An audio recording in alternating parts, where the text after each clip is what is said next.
seeing much lower numbers coming off these nursery grounds, and it's getting kind of scary. And surveys have been expanded to other regions, and they're also seeing this pattern. So we're kind of interested if gobies are having other effects, like maintaining the virus in the system, and also effects on the prey. So here's some other data. This is from Rod's lab, where they do quantitative PCR to determine what we call prevalence of the virus in the system. And we've been monitoring gobies and other species in these musky bays.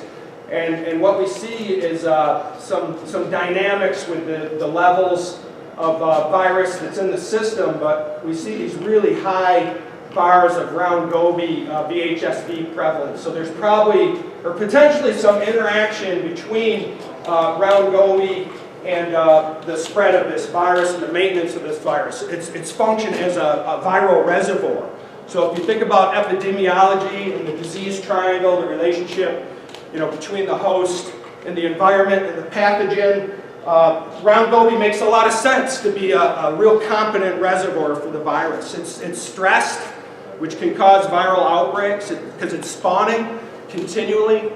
It's exposed to it can expose predators through predation. So every time a predator eats a goby, if it's shedding active virus, it could contract that.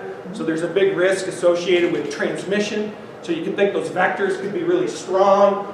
And it's also ubiquitous. It's throughout the entire system. So it could be exposing the entire fish community in many cases to VHSV. So this is, take a hold on your love of gobies because, Roger, because, there's more to the story, and when you see all those dead muskellunge that could be related to this, that's not a good thing, obviously. So here's another thing. Epiosma olmstedii. I love that fish, personally. People, we look at slimy sculpins and changes.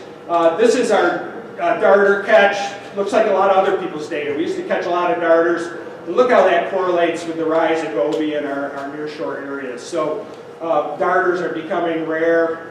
We still find a few, but these fish that are benthic fish, functional analogs, seem to be disappearing. We've lost our slimy sculpins as well. But it turns out that this is a very important prey for young adherent muskellunge, 14% of their diet. And even after the crash of muskellunge in our nursery areas, we still see positive selection for this fish, even though we can hardly find it ourselves. We're still finding it in the guts of muskie. So they really need this fish to be around. They'll eat goby, but we're just not seeing, these are more terete, so it's kind of a different body form, so I just don't see goby as a great prey, but they'll eat a lot of things. So earlier from Eric, we saw one of these Amundsen diagrams. I'm moving on to diet. We compared, remember those small and large gobies in the same sites I mentioned? So this is Andrew's data. We compared diet for small and large gobies that came from these 3 bays at the same time. And you remember the Amundsen diagram, so we can look at this feeding diagram. So it's the frequency of occurrence versus the prey-specific abundance. And it shows you whether a prey item, if it's in this quadrant, it's specialized versus generalized. This is rarity versus dominance. This is between and within what they call phenotypic component. So it's kind of like the functional grouping of individuals within a grouping or between grouping numbers. And what we see for the small versus large is a couple things I want to point out. You can see for the small, here's the Dreissenidae, very important, but chironomids were extremely important in their diet. There was quite a variety, trophic omnivory here going on with a lot of different things they're eating. Eggs was part of this data set, so we know they're eating eggs. But when we look at the large fish, we see some shifts. We see more dreissenids here, and we also see the chironomids drop down. So what we took a look at this with isotope data, and we've heard a lot about this, and I'm not going to dwell on it because Brian did such a nice job talking about the value of isotopic data. So that we know it's a snapshot when we look at the diet. We collect some fish. That's a snapshot of what they ate in the last 24 hours. This integrates over time.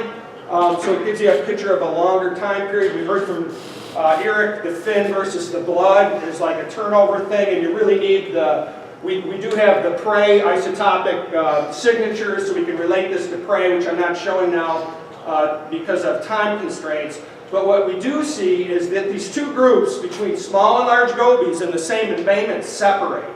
So we're seeing, with respect to trophic position, the small gobies, which are over here on the left, interestingly, usually when fish get larger, they increase in trophic position, and we saw actually the opposite. So, and that's consistent with the diet.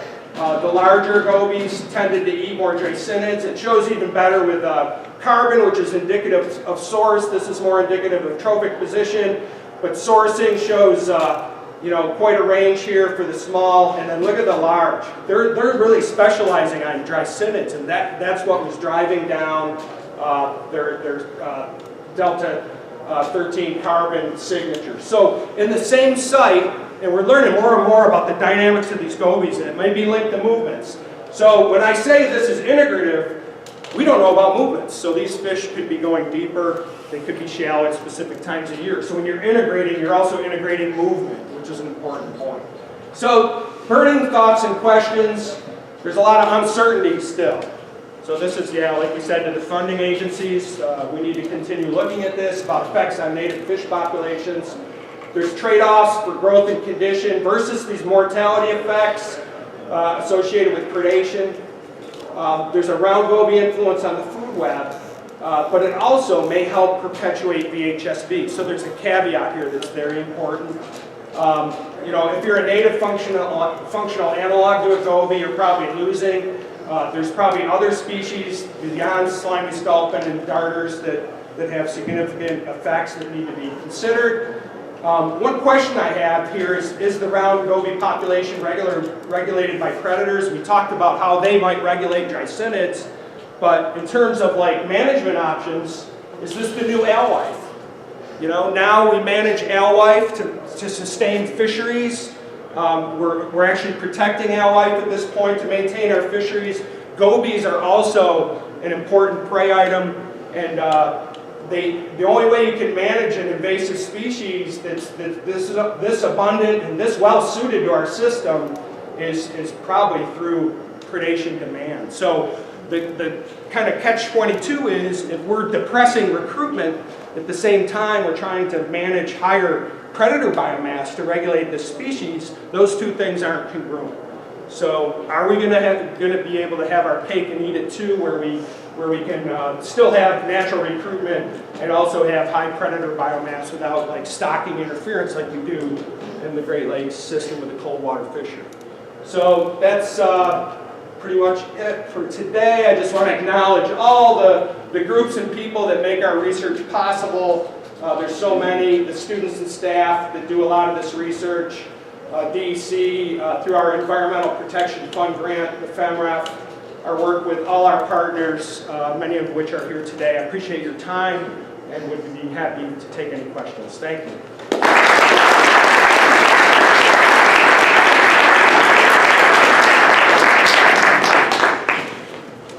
So we lost our moderator. Jim? So John, when you were showing the muskie versus when the gobies arrived, it looked like the muskies were sliding down before the gobies got there. Could VHS have been transmitted ahead? It's a really good point because I don't think the gobies the whole story. There's a lot of confounding factors like changes in habitat. The VHSB might have come on before we detected it. Maybe gobies too. There's a lot of complexity in the system. There's water level regulation. There's been development. We have some filamentous algae species that are impacting the habitat. So we've done studies with stocking that we compared before and after, and the fish that we've stocked have not performed as well as they did historically before these perturbations. So there's probably an erosion going on as well. Who's the moderator of this session? Yeah, you just come on. You do your job. Any other questions? Thank you, Dr. Farrell, very much. And thank you, a great session. If everybody could go out into the march right out there, ready to announce the winners. And Erica, make sure you go out there. there.